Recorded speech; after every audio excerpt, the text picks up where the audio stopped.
step. It's called a step. It's called a step because it's asking you to do something. It's a step. It's in the doorway. It's been there for hundreds of years. It will be there as you enter. It will be there while you're inside, and it will still be there when you leave. I've warned you about this small threshold step in the doorway. I can guarantee that at least 3 of you are going to trip over that step. Yeah, it's going beneath you really hard. Over on that side, we've got the water barrier. I reckon in 1845 it served as accommodation for over 1,000 soldiers of the Tower garrison. It is now the home of the crown jewels and the royal regalia, and it will be entered through an entranceway on the ground level, directly beneath the large gold and black clock. Now look at the Waterloo Barracks. In the centre, you will find a large gold and black clock. Directly beneath it, on the ground level, there is an entranceway. Written on the entranceway is the crown jewels. If you look closely, you'll see a line of anticipation waiting to get inside that building. When they get through that entranceway, they will witness the splendour of the crown jewels and the royal regalia. Behind you in that direction, there's a signpost. One of the arms on the signpost has a small picture of a crown on it. It also says crown jewel. Strangely enough, it's pointing to the centre of the Waterloo Barracks, where you will find a large gold and black clock. Directly beneath it, on the ground level, there is an entranceway. Written on the edge, everyone knows what's happening here. So the crown jewels and the royal regalia, and yes, they are real, are inside that building. So, if you'd like to witness their splendour, then after the tour, just go across the square, join the line, go into the building. Do not come up to me or any of my colleagues after the tour and ask where they are. You're going to get a left or a right foot answer. Let's return our attention to the execution site behind me. Remember, only 6 people were executed there. 3 of them were Queens of England. We've just been talking about the 3 Queens of England. First Queen of England to be executed there, 1536, was Queen Anne Boleyn. Now, she had been tried and found guilty on jumped-up charges of adultery, incest and witchcraft, but she was also charged with high treason, and it was this that signed her death warrant. The reason? She was overheard talking to a gentleman at court, a musician named Norris, and she said to him in a very flirtatious manner, "If my husband was dead, you would have me." She stated that her husband, the King of England, Henry VIII, as dead. To do that was treason. She had 2 options.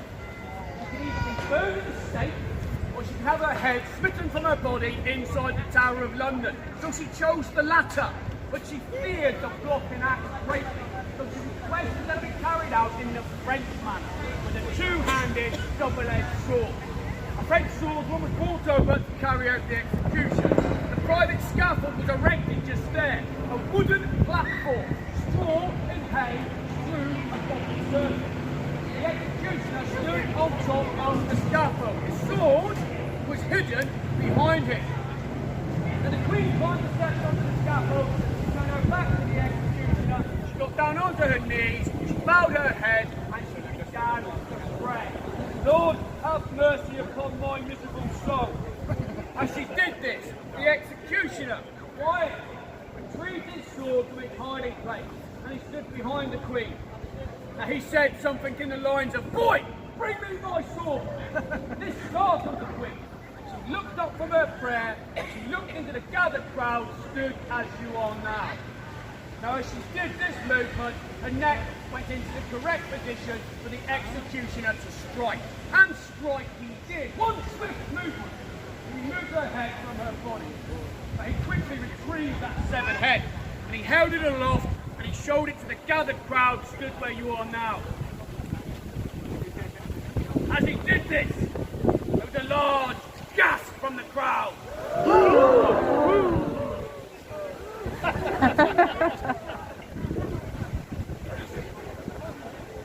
Good start, yeah? Pretty good. Really? Really got low expectations. Well, here we go. Strangely enough, he did this for a second time. Where there was an even larger gasp from every single person in the crowd.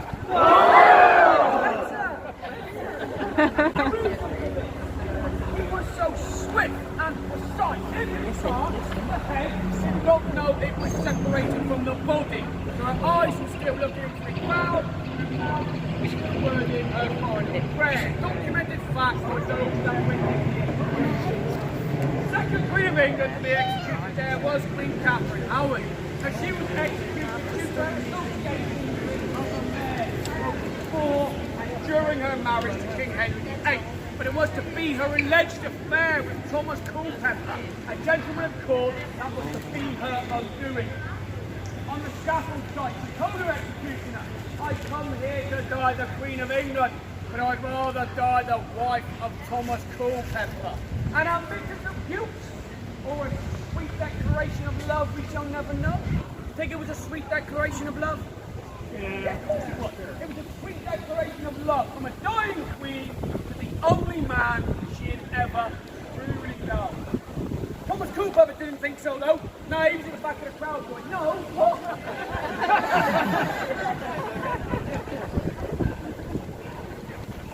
He did not last long, folks. Right, he was actually executed a few weeks before she was. Yeah, but never let the truth get in the way of a good story. Anyway, third and final Queen of England to be executed there was the innocent magic 16-year-old overbound queen of only 9 days, Lady Jane Grey. And she had been a pawn in a struggle for power. After the death of her cousin, Elizabeth VI, she was declared queen, and she was placed onto the throne by her ambitious relative, father and uncle. And she reigned for just 9 days, until the rightful heir, Mary Tudor, Bloody Mary, gave the throne by force of arms.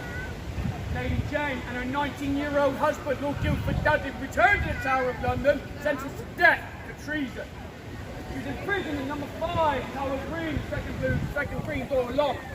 From there she watched from the upper window as her young husband was dragged from the Beecham Tower to the execution on Tower Hill.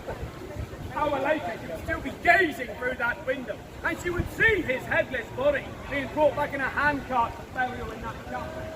But if that wasn't anguish enough for her, she must have witnessed the carpenters preparing her own scaffold site on that very spot for her own execution later that same fateful day, the 12th of February 1554. And they're very sad stories to leave you with, folks. And I don't want you to walk away from here miserable. You're on holiday. Yay! yeah, good for you. I want you to walk away from here smiling. So I'm going to finish by talking to you about my favourite subject. Me. Not me, folks, yeoman warders. Now I'm one of 33 yeoman warders that live and work at the Tower of London. But to become one of us, you have to meet 3 very specific criteria. 1, you have to have a magnificent beard.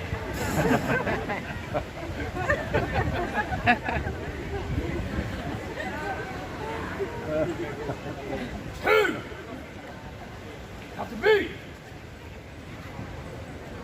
extremely handsome. And 3, you have to be at least 6 foot tall. Okay, the wrong things, obviously. 1, you have to have served in Her Majesty's Armed Forces for at least 22 years. That is either the Royal Navy, Royal Marines, the Army, or the Royal Air Force. 2, you have to have reached the rank of a warrant officer, a sergeant major. And 3, you have to have the long service and the good conduct medal, which is the purple ribbon at the end. And that is the 15 or so years of exemplary, honourable service, or as we like to say, 15 years of not getting caught for any crime. Once you have those 3 things and a position becomes available, you can apply. And if you're fortunate enough to get chosen, you get to become a yeoman warder of Her Majesty's Royal Party Fortress, the Tower of London. You get to live here with your family. But better than that, get to wear this magnificent uniform. And it's a uniform, folks, okay? It's not an outfit. And it's certainly not a costume. We are not actors. It's a uniform. It is based on a Tudor design that was worn underneath armour.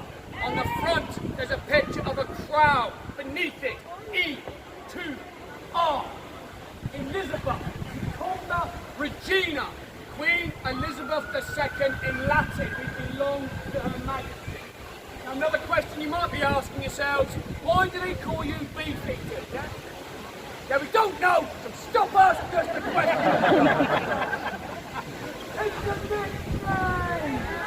It was given to us hundreds and hundreds of years ago. Nobody really knows where it comes from. There are lots of different theories, lots of different reasons why people think we're called BEEFEATERs. Nobody actually knows for sure. Okay, one reason is, when we were first formed, we were a personal bodyguard to the king, okay? To keep us fit, healthy and strong, he gave us a daily ration of meat. Meat back then usually was just for the nobility as it was extremely expensive, okay? Now, that is one reason, folks. There are lots and lots of other reasons. Now, unfortunately, almost brings me to the end of my story. I hope you've enjoyed it. I hope you learned a bit of the history of the magnificent royal palace. But before I send you on your way to the Crown Jewels, and you all know where they are, don't you? I'd like to thank each and every one of you today for doing your part. You coming to see us help us keep the tower in the great condition it's in, folks, okay? That's been standing for nearly 1,000 years. We'd love it to stand for 1,000 years longer, so truly, thank you for visiting today. Now, if you do have any questions, I'm going to be sweating over there for a short period of time after the tour, okay? Or you can ask any one of my colleagues around the tower. If you like a photograph with me, and why wouldn't you? Also, over there, folks. Now, if you've enjoyed the tour, obviously, please feel free to cheer and clap.